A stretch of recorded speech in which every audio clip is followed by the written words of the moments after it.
Music in Heroes Might and Magic 4 is something I truly adore. Just looking at the music quality and the time period when it was released, it stands out with its quality and for the fact that it feels truly like its own thing. It's very beautiful, but when I now know what was the background behind the soundtrack, I lost a bit of respect, and this is the story I'm going to tell you today.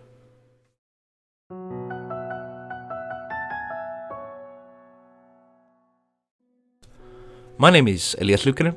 I'm a composer from Finland, and what I want to do is look beyond and look and dig deep under our great soundtracks, our favorite soundtracks from games and films. Currently, I want to start this series with games because the music copyrighted system ID in YouTube is very much against even sharing few bits of music. And this really destroys any kind of chance I have for these kind of videos to be shown. So I want to start with games that do not use that and are still good quality ones. Heroes Might and Magic 4 is a turn-based strategy game made by New World Computing and published by 3DO company of Microsoft Windows in 2002. The thing is, this game was a continuation of this series called Heroes Might and Magic, where you have creatures under your control as an army, and you battle it out against other heroes who control other armies from other factions. This kind of strategy gameplay is very much something that there have been few games that imitate this style, but the very style of these games where you have a hexagon strategy window where you have different kind of enemies, they have different kind of strategies, like in a kind of a chessboard environment, but imagine having each of those chess pieces to be having certain kind of stats, skills and whatnot.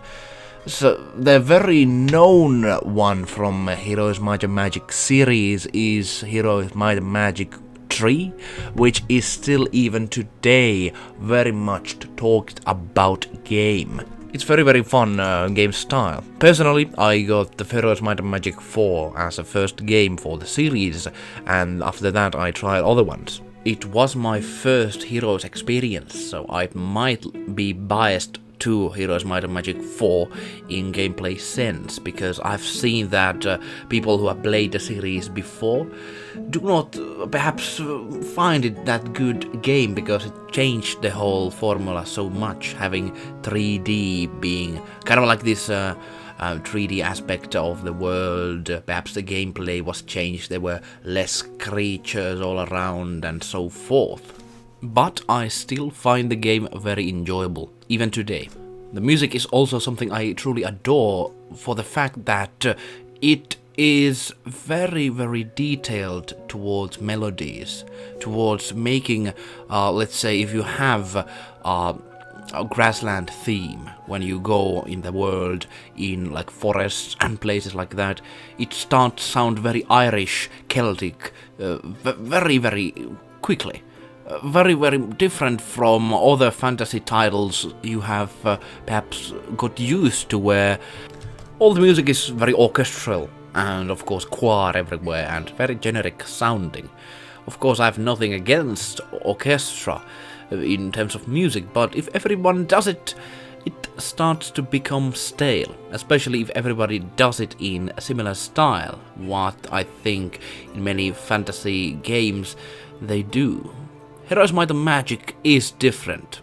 It still has the same style of songs from Heroes Might and Magic 3 and before that from town themes.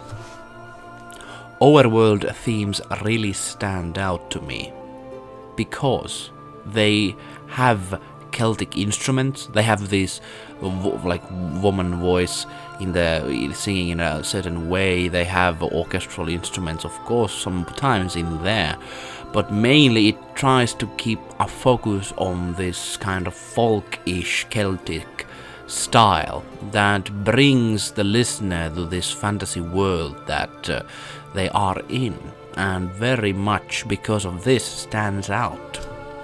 Melodies, for my perception, are like characters in a story.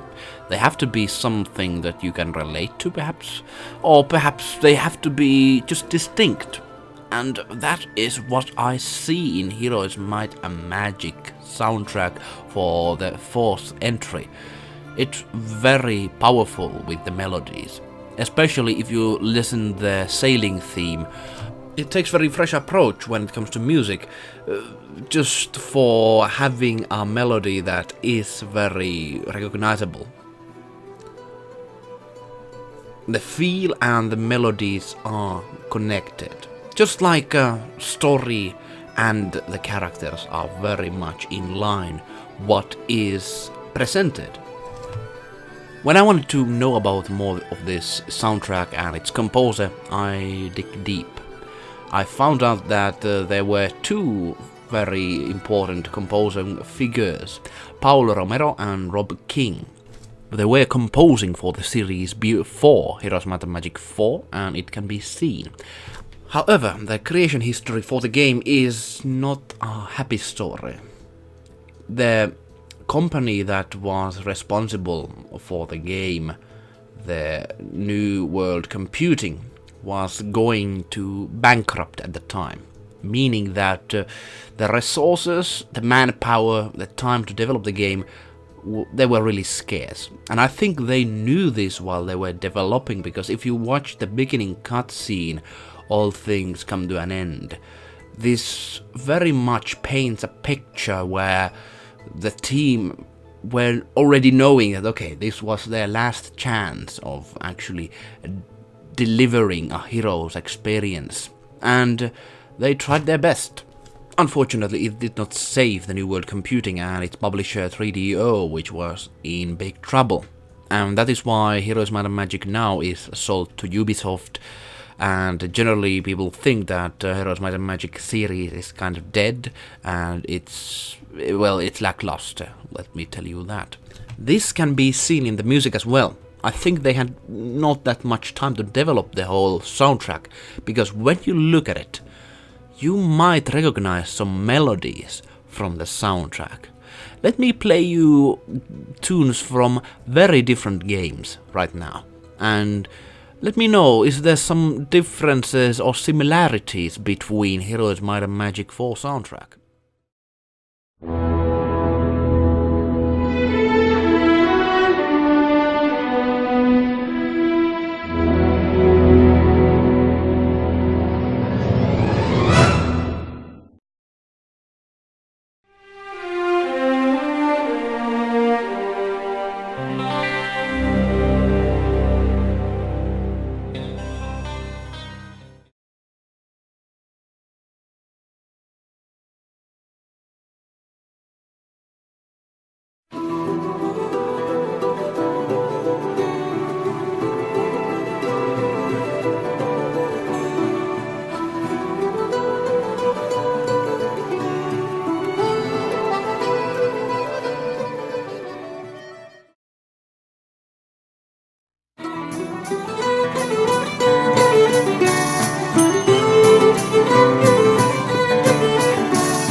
As you can hear, these songs, well, they use the same melodies. How is that?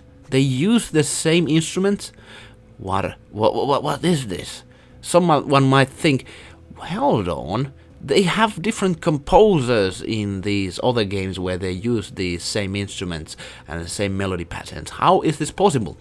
Well, let me tell you, this all began from our Celtic Sample Collection. Basically, there is this collection even that can be purchased right now for like $15 or something, I think. It's a Celtic Sample Pack, which is used for composers to have as a basis for songs.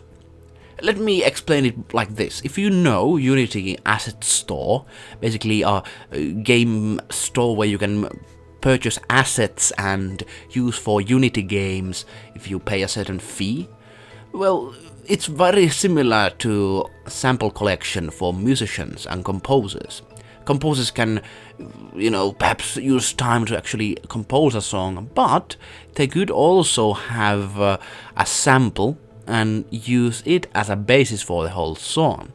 And that is why you can find these very melodies that were used in Heroes Might and Magic 4 in the other games, other films, and other productions where these instruments and samples were used.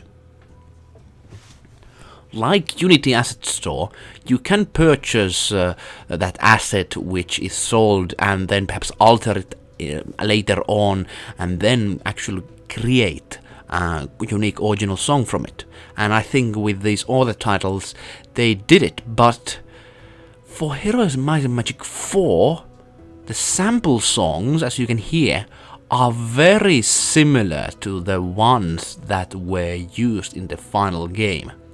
The only differences I was able to find were some additional strings in the background that were not that consequential if you think about it. Meaning that if you think about a game that has a bad reputation by purchasing Unity assets and not changing them much, I think this was the case with Heroes Might and Magic 4 soundtrack overall. Only the difference being that this was the music.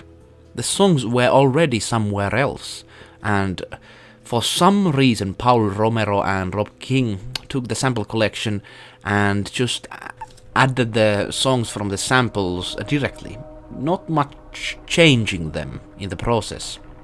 I think this is something that people don't know about, and I think it's kind of like an icky thing.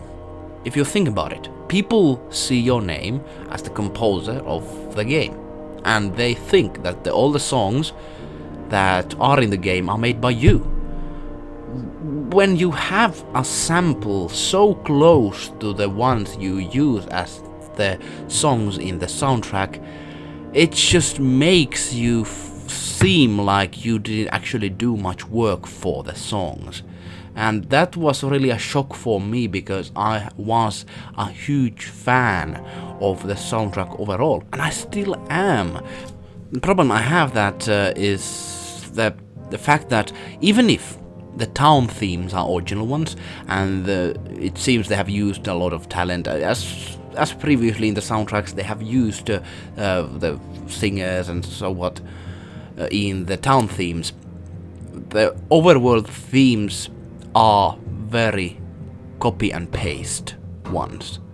I myself even could do them if just given like few days, and that's very sad, because it kind of takes from the whole soundtrack appreciation factor, at least for me. Especially if you look at these videos where these songs are shared in YouTube and people talk about the soundtrack afterwards, they assume that Paul Romero and Rob King made them, and I think that is why I feel kind of nasty about it. Of course, it was fully legal thing to do. Like, I'm not saying that it was illegal or anything, because they purchased license to use the very samples. But the thing is, have they actually made the music? Like that's just the kind of like which rolls into my mind when I think about the whole soundtrack and the fact that they used Sample Collection. And of course the reason might be that they had very limited time to make this. But still, seeing people to say, hey, Paul Romero made very great overworld themes to Heroes Might and Magic 4, it just cannot appreciate that any longer too much, unfortunately. That does not take from the fact that the music is very good, but I do not think it has to be in Heroes Might and Magic 4 soundtrack. I think the Celtic Sample Collection more. I think that is where the music has come from instead of Heroes Might and Magic. I still appreciate the town themes, which were good, but, well, it lessened my appreciation for the whole Heroes 4 soundtrack. Perhaps for you as well. Let me know what are your thoughts on this matter. And if you want to go and check out yourselves how similar the songs are, go to the description of the video. You can find a link to that Celtic Sample Collection, which links to SoundCloud, where the collection has been uploaded at. That is behind the soundtrack for Heroes Might and Magic 4. I hope you enjoyed this take on it, and hopefully it clears some misconceptions and gives people a full picture of what was happening behind Heroes Might and Magic 4 soundtrack when it was made. Also, perhaps giving you appreciation for people who have been doing the music for samples for many different projects, as you just noticed in this very video. It blew my mind that for many MMOs and even for Pirates of the Caribbean, this sound font was used. But it's not very much known, that's the thing. In future we're going to have videos like this, so keep up by subscribing the channel. Thank you for watching, wherever you are, whoever you are. I wish you a great day. See you later.